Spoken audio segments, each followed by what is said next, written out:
আসসালামু আলাইকুম। সবাইকে শুভেচ্ছা জানাচ্ছি। মাসুম মাহবুব দেখছেন ওপেন দাস ইউটিউব চ্যানেল এবং মাসুম মাহবুব ফেসবুক পেজ।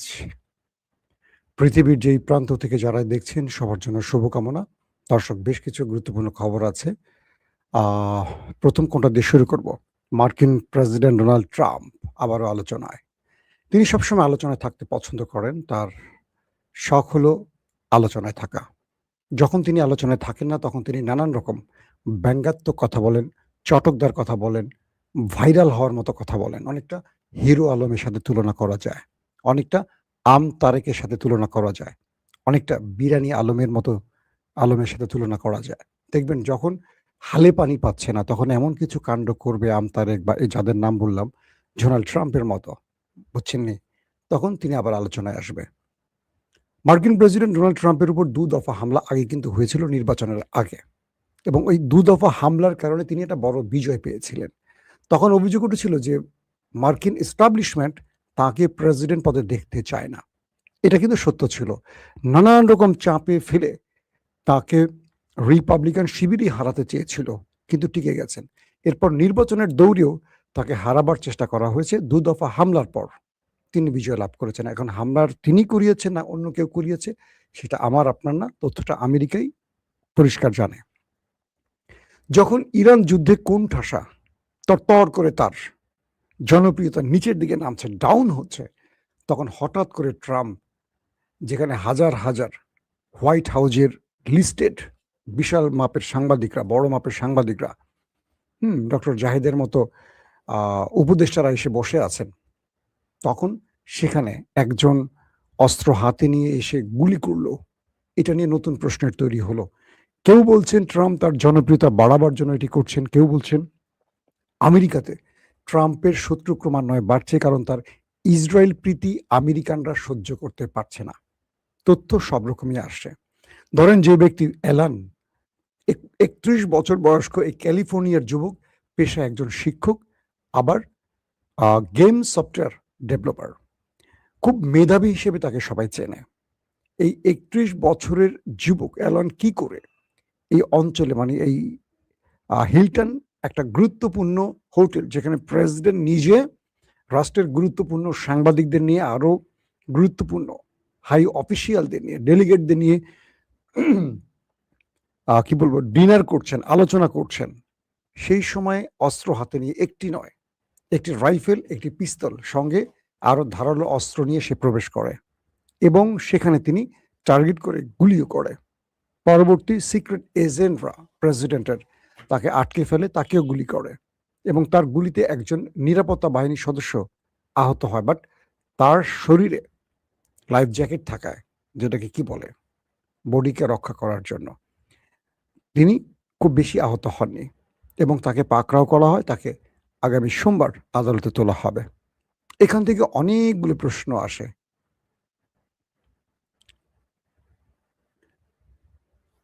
একজন লিখছেন, তার কমেন্ট আমার ভালো লাগছে। এই বেটা ডাক্তার জাহিদ নাকি তার বাবা হয়? ও আচ্ছা ভাই, সরি, মহসিন চৌধুরী আপনার বাবা হয় আমি তো জানতাম না। তা আমাকে বলবেন আগে, ডক্টর জাহিদকে বললে আপনার কষ্ট লাগে। আপনার বাবাকে আমি অসম্মান করলাম, এর জন্য সরি। তো বাবা না দুলাভাই ঠিক বুঝলাম না। যাক, একটা হলেই হয়। মা বা বোনের স্বামী কাছাকাছি তো নাকি? মহসিন চৌধুরী, আপনার শুভকামনা। ভালো লোককে পাইছেন। তো এখন যেটা হইছে, ট্রাম্প তার যে জনপ্রিয়তা কমছে, মধ্যবর্তী নির্বাচনে তিনি হেরে যেতে পারেন, সকল জরিপ সেই বিষয়টিকে ইঙ্গিত করছে। এতে করে এই গুলির ঘটনা তার জনপ্রিয়তাকে আবার বৃদ্ধি করতে পারে। এখন প্রশ্ন আসতে পারে, এটার সাথে জড়িত কারা? কিছু, কিছু মাধ্যম বলছে তার উপরে চাপ সৃষ্টির জন্য যে দেশটি বারবার তাকে যুদ্ধে জড়াবার চেষ্টা করছে, সেই দেশটির টার্গেট হতে পারে তাকে শুধু ভয় দেখানোর জন্য। হত্যা করার উদ্দেশ্যে এই গুলি হয়নি। কারণ ট্রাম্পের কাছ থেকে অনেক দূর থেকে গুলিগুলো করা হয়েছে। এত দূর থেকে গুলি করে সিক্রেট এজেন্সি, নিরাপত্তা বাহিনী, এত, এত গোয়েন্দার ভেদ করে এসে আক্রমণ করার কথা না। বা তিনি ঢুকছেন কিভাবে?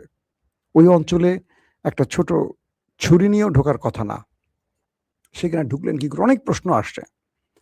তো এখন যে বিষয়টি তৈরি হয়েছে, ধারণা করা হচ্ছে ওই দেশটি, যে দেশটির নাম নিলে চাকরি থাকে না, সে দেশটির কোনো এজেন্ট হতে পারে, যেভাবে কেনেডিকে হত্যা করা হয়েছে। নাম্বার 2, কেউ বলছেন আমেরিকার মধ্যেই রাষ্ট্র কয়েকটা ভাগে বিভক্ত হয়ে গেছে। আমেরিকার মধ্যে আমেরিকার টপ জেনারেলরা ট্রাম্পের উপর ব্যাপক ক্ষিপ্ত, কারণ তিনি তার এই যুদ্ধটাকে এমনভাবে ছড়িয়ে দিতে গিয়ে পুরো আমেরিকানদের বিরুদ্ধে দাঁড়িয়েছেন, মার্কিন সেনাদের বিরুদ্ধে দাঁড়িয়েছেন, অনেক জেনারেলকে সরিয়ে দিয়েছেন পদ থেকে, অনেক কি বলবো, তাদের নেভি প্রধানকে সরিয়েছেন, সেনা প্রধানকে সরিয়েছেন, একের পর এক অকাণ্ড করে যাচ্ছেন এই টেম্পু সাহেব। আবার বলা হচ্ছে যে তিনি নিজেই আক্রমণের পর বক্তব্যে বলেছেন এই ঘটনার সাথে ইরানের সম্পৃক্ততা আছে কিনা তিনি খতিয়ে দেখবেন। আপাতত ইরানের সম্পৃক্ততা দেখছেন না। তবে আমার একটা কথা খুব ভালো করে মনে পড়ছে।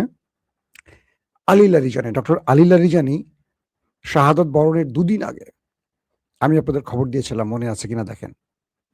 তিনি বলেছিলেন যে ওই দেশ দুটো, আমেরিকা ইসরায়েল, তারা একটা কৌশল নিচ্ছে। তারা এমন কোনো ফলস ফ্ল্যাগ অপারেশন করতে পারে যার মাধ্যমে ইরানকে দায়ী করে 9/11-এর মতো বড় কোনো ঘটনা ঘটাতে পারে। অর্থাৎ তিনি তার বক্তব্যে স্পষ্ট করেছেন এটা আরবের কোনো দেশে বড় কোনো অ্যাটাক হবে। করবে কারা? সিআইএ বা মোসাদের অনুসারীরা। নাম পড়বে কার? ইরানের। অথবা আমেরিকার ভেতরে টুইন টাওয়ারের মতো কোনো একটি ঘটনা ঘটানো হবে, নাম দেয়া হবে ইরানের। অথবা এমন কোনো মিত্র দেশ, আমেরিকা ইসরায়েলের মিত্র দেশ, যেখানে এই হামলার ঘটনাটি ঘটবে এবং ইরানের নাম দেয়া হবে। এর মাধ্যমে ন্যাটো, ইউরোপ সবাইকে নিয়ে ঝাঁপিয়ে পড়বে ইরানের বিরুদ্ধে আমেরিকা। এটি কে বলছেন? ডক্টর আলী লারিজানি, শহীদ হওয়ার 2 দিন আগে। তিনি বলছেন সবাইকে সতর্ক থাকতে হবে এবং আমি বিশ্ববাসীকে বলবো ইরান এমন কোনো পরিকল্পনা করে না যেটা পর্দার অন্তরালে চুরি করে করতে হয়। ইরান যেটা করবে সেটা জানিয়ে করবে, শত্রুর আঘাতের পাল্টা জবাব দেবে, কিন্তু কখনো এই কাজগুলো ইরান করে না।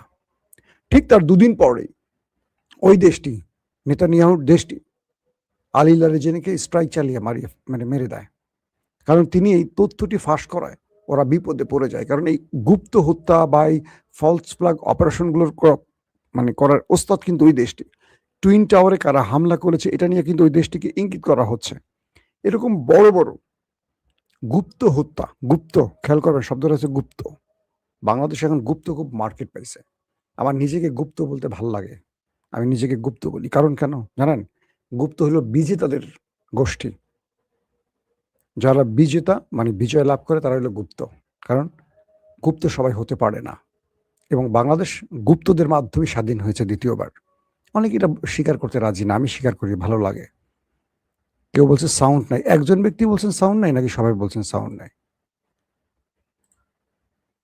আপনাকে শুনতে পাচ্ছেন? আমার এখানে সাউন্ড শো করছে। যারা লিখছেন সাউন্ড নাই তারা বিরক্ত করতে আসছেন, মোটামুটি বুঝতে পারছি। আপনারা কি শুনতে পাচ্ছেন? ক্লিয়ার করে বলবেন। হালিশহর, চট্টগ্রাম, মাঝপাড়া থেকে বেলায়েত ভাই শুনতে পাচ্ছেন? ওকে, সাউন্ড ওকে। এই যে কিছু সুপ্ত এসছিল আমাকে বিরক্ত করতে, বুঝছেন? এরা হলো সুপ্ত, গুপ্তকে বিরক্ত করতে আসছে, বুঝছেন নি? এখন যে বিষয়টা তৈরি হয়েছে যে আমেরিকা এই খেলায় মোটামুটি হেরে গেছে। তো আলী লারিজানি যে বক্তব্যটি দিয়েছেন সেই বক্তব্যের কোনো সিমটম কিনা ট্রাম্পের উপর যে হামলাটি হলো এবং এটা ট্রাম্প বিশ্বকে বোঝাতে চাইবে যে আমার উপর ইরান হামলা করেছে, এই ব্লাব ব্লাব ব্লাব। তবে তার যে ডাটা পাওয়া গেছে, অ্যালান তিনি মুসলিমও নন, ইরানেরও নন। তিনি আমেরিকার একজন শিক্ষক, আবার খণ্ডকালীন শিক্ষক, খুব মেধাবী যুবক এবং গেমস ডেভেলপ করা একজন ব্যক্তি। তার সাথে ইরানের কোনো সম্পৃক্ততা নাই। এখন যদি হাসিনার মতো হয়, কোনো মানুষকে ধরে মেরে বলবে আমার সাথে বিএনপির সম্পর্ক আছে, জামাত বিএনপির সম্পর্ক আছে, তারপর জামাত বিএনপিকে দৌড়ে হাসিনা, মনে আছে গত 15.5 বছর। আমার মনে হয় না আমেরিকা এত জঘন্য কাজ করবে, কারণ পৃথিবীর বড় বড় গণমাধ্যম বসে আছে সেখানে, উল্টাপাল্টা করলে তো ধরা খেয়ে যাবে। দর্শক, তো এই পরিস্থিতির মধ্যে আলী লারিজানির এই কথাটি আবারও আমরা সচক্ষে দেখলাম যে ইরানের ইতিমধ্যে ইরানকে দায়ী না করলেও সিমটম সেদিকে কিছুটা আভাস পাওয়া যাচ্ছে। আসেন 2 নম্বর খবরটি দিচ্ছি এবার। মার্কিন যুক্তরাষ্ট্র ইরানের একটি জাহাজ আটকালো। ইরান তারপরে আমেরিকার স্বার্থ সংশ্লিষ্ট ইসরায়েলি একটি জাহাজকে আটকালো কমান্ডো স্টাইলে। আমি আপনাদের ফুটেজ দেখিয়েছিলাম, মনে আছে কিনা? এরপর আমেরিকা ইরানের আরেকটি জাহাজ আটকালো। তো ইরান তখন বলছিল যে তোমরা যা কিছু করবো আমরা তোমাদেরকে ডবল শোধ দেব। তুমি $1 দিলে $2 দেবো, একটা ঘুষি মারলে 2টা ঘুষি মারবো। বিষয়টা ক্লিয়ার?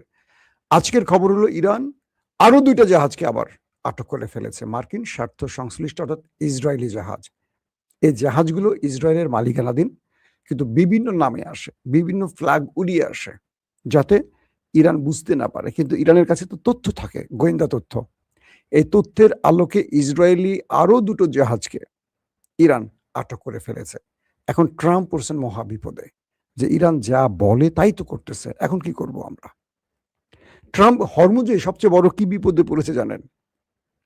ট্রাম্প ভেবেছিল যে ওমান সাগরে এসে হরমুজের মুখটা বন্ধ করে দিয়ে পৃথিবীর বাজার থেকে ইরান যে তেল গ্যাস রপ্তানি করে এটা বন্ধ করে দেবে।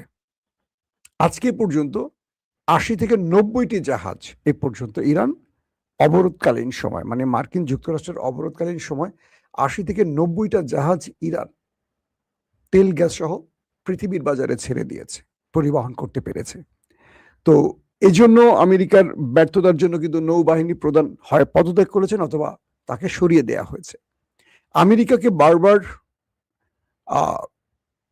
যে অভিযোগ দেয়া, মানে আমেরিকার উপর যে আমেরিকা ট্রাম্প যে তার নেভিকে অভিযোগ দিচ্ছে যে তোমরা ইরানকে থামাতে পারছো না কেন? তো ওরা বলছে যে আমরা ওই অঞ্চলে মুভ করতে পারছি না। কোন কোন অঞ্চলে যে ইরান মাইন পুঁতে রাখছে আমরা জানি না। আবার যখন আমরা মুভ করি ইরানের ড্রোন ছুটে আসে।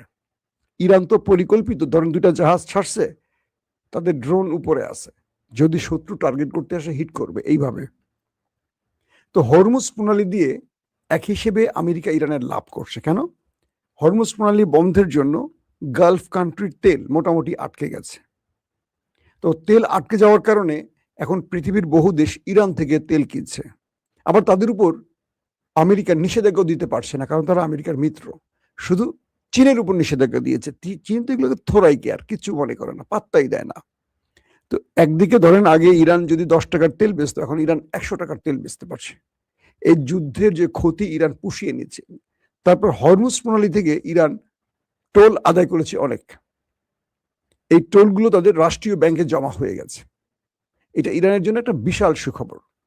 তো এই মুহূর্তে হরমুজ প্রণালীর সামনে গালফে বসে, কি বলে, ওমান সাগরে বসে আমেরিকা তারা 2টা ভয় করছে। এক, তারা ইরানকে ঠেকাতে পারছে না। 2, যে কোনো সময় ইরান তাদের উপর অ্যাটাক করে বসতে পারে। পাশাপাশি যখন আলোচনা ব্যর্থ হয়েছে পাকিস্তানে, তখন ট্রাম্প মধ্যপ্রাচ্যের যুদ্ধের প্রস্তুতি নিচ্ছে এবং এই খবরটি ইরান জানছে এবং ইরানও তার প্রতি উত্তরে সব আলু পটল রেডি করে ফেলছে। ট্রাম্প অ্যাটাক করলে সঙ্গে সঙ্গে তারা অ্যাটাক করবে। তো এখন যে অবস্থাটা তৈরি হয়েছে, মিস্টার ট্রাম্প তিনি যে কোনো উপায় একটা ফেস সেভিং এর জন্য নেপথ্যে মিশর, তুরস্ক এবং পাকিস্তানকে ব্যবহার করছে।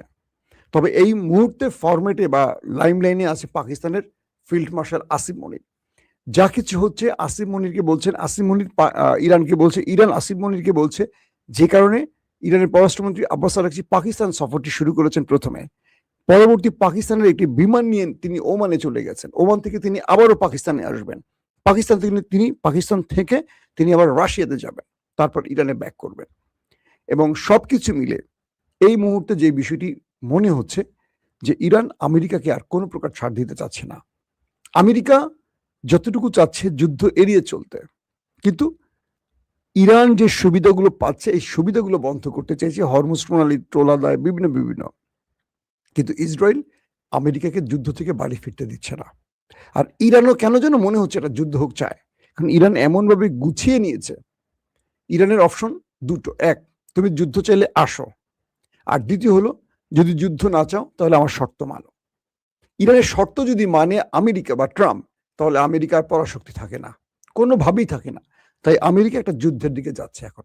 সেই জন্য তারা পুরো প্রস্তুতি নিয়েছে, পুরো মধ্যপ্রাচ্যে আবার অস্ত্র, মানে ক্যান্টনমেন্ট বানিয়ে ফেলেছে। যত রকম অস্ত্র, ড্রোন, মিসাইল, রিফুয়েলিং ট্যাঙ্কার, আকাশ প্রতিরক্ষা সিস্টেম, রাডার সিস্টেম সব হাজির করছে, যেগুলো ধ্বংস হয়েছে।